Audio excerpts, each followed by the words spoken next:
Do you feel like you're never fully present during your meals? Are you always rushing and unable to actually enjoy your food? Are you always snacking absent-mindedly while just staring at a screen? Do you never really feel satisfied with anything that you eat? There is a way to get out of this, and it's called mindful eating.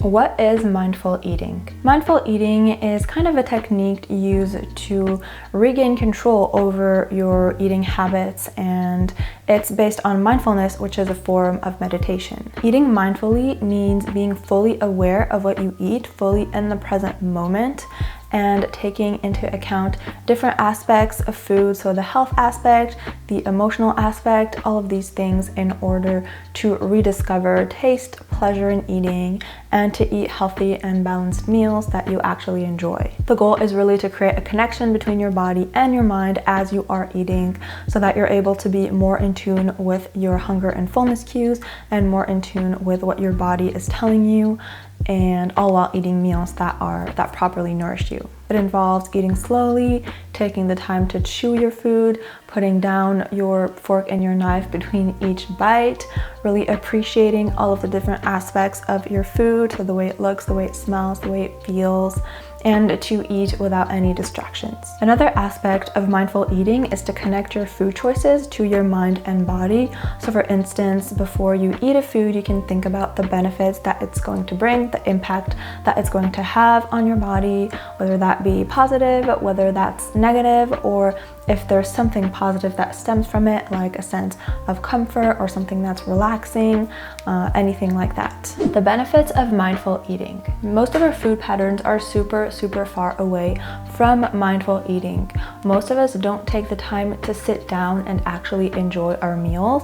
We just kind of eat whenever it's convenient. We eat in front of the TV. We eat sometimes standing up in between two other things that we have to do that we think are more important than eating. The benefits of mindful eating is that it really enables you to slow down and focus on your food and really take the time to get to know your body, your hunger and fullness cues, and to listen to that and to be fully present in the moment as you are eating, and also to help you make conscious food decisions, so to choose foods that are healthy and that will make your body feel good and also your soul feel good, to kind of create this connection. And there's actually science behind mindfulness. With mindfulness-based interventions, 18 out of 21 studies reviewed showed improvement in eating behaviors. Overall, the results support the effectiveness of mindfulness interventions to improve obesity-related eating behaviors. If you're interested in any of my sources, they are in a blog post I made about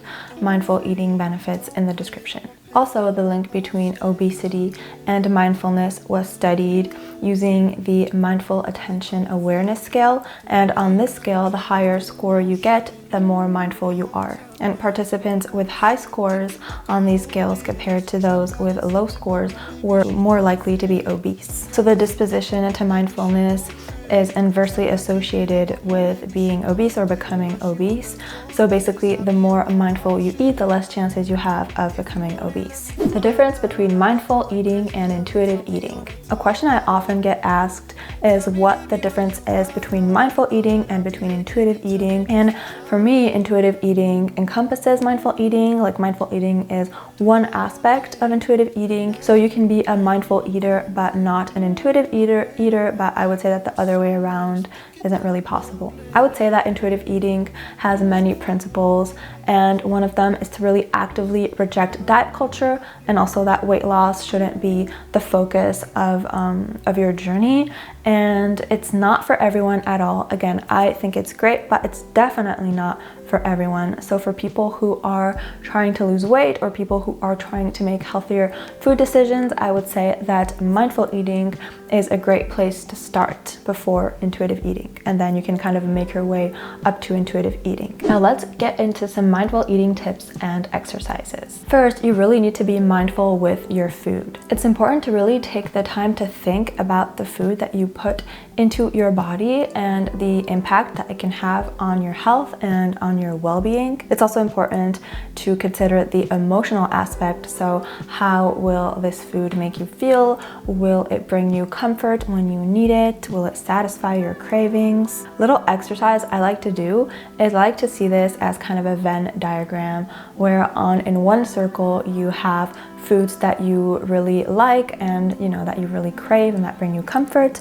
and then in another circle you have foods that are really healthy and that bring your body that give your body lots of nutrients. And then you want to eat mainly foods that are in the intersection of these circles, so foods that are healthy but also that you really enjoy and that bring you comfort. And you really want to aim for around 70 to 80% of your food to come from that circle where it intertwines. And then you can have a certain percentage of your food be only foods that bring you comfort, that have like no health aspect to them other than emotional comforting aspects. And you can have another portion of these foods come from foods that are just healthy, that you just need to eat in the moment because you need the nutrients, but that don't bring you any particular joy. So try to do that exercise for yourself. And this is where mindful eating can kind of differ from intuitive eating in my point of view, because you wouldn't do this exercise in intuitive eating because it's kind of classifying foods, even if you're not putting good or bad labels on them, which you shouldn't.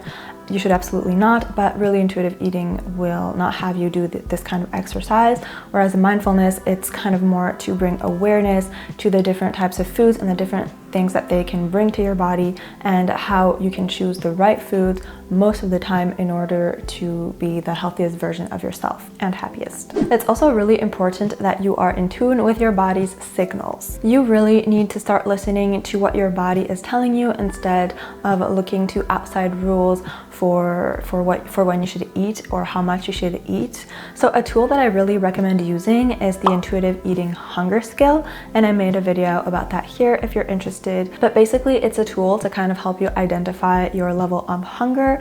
So you have a hunger level of 1, which is where you're just extremely hungry, you could pass out because you're so hungry. Then you have number 10, it's when you've overeaten, you're super full, you have like a huge belly full of food and you just feel like you just never want to eat again. And then number 5 is kind of a neutral middle ground. That's kind of in general what the scale is like. And the idea is to position yourself on the scale before, during if you can, and after a meal, so that you learn to adjust the way you eat and your food portions accordingly. This can help teach you to really listen to your body and know whether you're actually hungry, like your stomach is growling, you feel like you have a hole in your stomach, you feel like you're in need of energy, and when you're just bored and you're not hungry, but you just feel like you want to kind of eat something because you don't know what else to do. Take the time to eat. Once it's time to eat, make sure that you sit down at a table without any distractions, even if we're going to talk a little bit more about distractions later on. Take the time to chew your food, and then when you have it in your mouth, take the time to assess its taste. An exercise that you can do is to try to eat the food as if you were discovering it for the first time. So what does it taste like? What does it feel like? What's the texture, the flavor, the smells, all of these things, to try and act as if you were discovering this food. How would you describe it? Things like that. Make sure to really use all of your senses for this. So the food that you eat needs to stimulate of course your taste buds, but also your sense of smell, your visual sense. You need to be appreciating the way the food looks, the different colors, and even your ears. You need to be able to hear how the food crunches, how it sounds when you're taking a bite out of it, things like that. It's also important to pause throughout the meal, ask yourself if you are still hungry, if you want another bite, like I mentioned in the previous point. So I know that lots of you will tell me that you just don't have the time to do that. So here are a few tips to help with that. The first thing is I really think you should consider meal planning, meal prepping if you can, even if you have all of your meals ready to go, like the meal ideas at least, and all of the ingredients in your fridge. It's much easier to cook everything up without thinking about it too much. So you're much more likely to do it, and so you have more time to focus on eating your meal meal mindfully. If you can meal prep everything in advance, batch cook, or at least meal prep for 1 or 2 meals so that you at least have one meal like every other meal, you can really just focus on taking all of this time to eat mindfully. I also really like to use frozen veggies, like canned veggies, canned legumes, things like that, to really save time. I also suggest that you find moments where you do have the time. Something I always take the time to do with clients is to see where we can fit some mindful eating in their schedule. Sometimes you just need to be doing it a little bit to actually consciously do it a little bit before it becomes a habit. I'm sure there's at least one moment in your day where you're able to have a few minutes to yourself to eat mindfully, whether that is a full meal or just a snack. And kind of on that note, 10 mindful minutes of a meal is better than 30 minutes of just eating absent-mindedly. So if you only have 10 minutes to eat, you can absolutely make the most of it. You can be solely focused, immersed in your meal. Try to really appreciate all of the different aspects like I just talked about without any distractions, and that will be much better than just watching a show while you eat your meal during your 30-minute break. Can you eat mindfully with distractions? A question I often get asked is, whenever I'm alone, I like to watch TV or read a book or be on my phone because I don't really enjoy just eating food on my own by myself, and I don't find it really enjoyable when I focus on my food. So what should I do if I still want to eat mindfully? Well, my opinion may be different than other people's, but I really think that the most important thing for eating mindfully is to actually enjoy your meal experience, actually enjoy the food that you're eating and how you're eating it.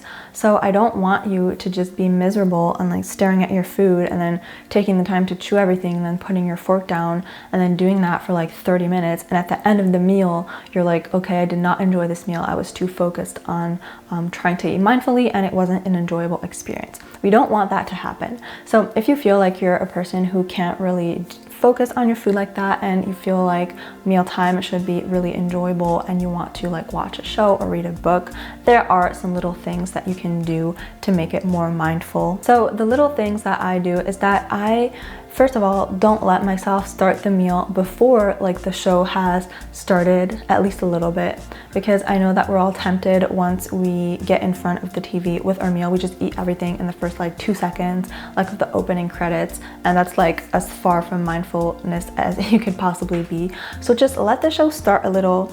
Look at your food, kind of prepare for the experience that you're gonna have. Try to imagine how the different things are going to taste in your mouth, all while you look at your show, but don't start just yet. And then you can start taking bites, you can start enjoying your food, and I would suggest putting down your fork after every bite still. That's something that's really important.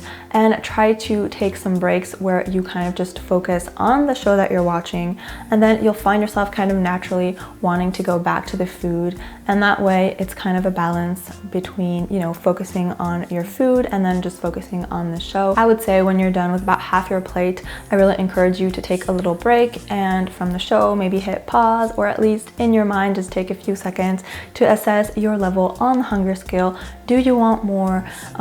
If you want more, do you want more right now, or do you want to wait a little bit? Kind of these questions that you need to be asking yourself throughout your meal, but when you're watching a show, it's much harder to do. So, kind of try to take at least one moment during the meal to ask yourself these questions. Personally, that's the way I eat when I'm alone. I watch something or I read something, but it's because I'm so used to eating mindfully that I'm still able to focus on my food and all of the different aspects that I talked about. So I think that if you can, it's important to at least a few days, a few meals a week, or at least one meal a week, to actually focus solely on your food without watching TV, without doing anything, where you can kind of do all of the different little exercises and tips that I mentioned, so that it can become kind of automatic for when you are watching a show next time you eat. Another important exercise you can do for mindful eating is to really be in touch with your emotions. So I really suggest that you start by writing this down in the beginning. So how do you feel Are you anxious? Are you stressed? Are you happy, excited, sad, nervous, anything like that? Kind of write that down before you eat and after you eat if you want as well, and that way it'll be easy to find maybe some trigger emotions that cause you to eat less mindfully, that cause you to eat foods that you wouldn't normally eat. You can maybe find a recurring pattern. For instance, you can realize, I didn't sleep well last night, and so I'm choosing foods that don't make me feel the best, and that is a recurring pattern. So you know that it's something that you can work on. Once you've acknowledged these things and you find these triggers and how they impact the way you eat, then it's easier to focus on them to make them disappear. Like all of these practices I mentioned, it takes some time and effort in the beginning. It's a little weird. You just feel like you don't want to do it, but after a while it really becomes second nature, and you'll find yourself more present with your food and enjoying your food much more, and you'll be more in tune with your body and your signals. So mindful eating has many benefits and can help you regain control over your eating habits. And the goal is really to take the time to eat slowly without any distractions, focusing on your food, on the benefits that it can bring, both physical and emotional benefits, and to eat in a healthy and balanced way, all while listening to your hunger and fullness cues. That's it for this video. Thank you so much for watching. If you enjoyed it, don't forget to like it and subscribe, and see you on my next one. Bye.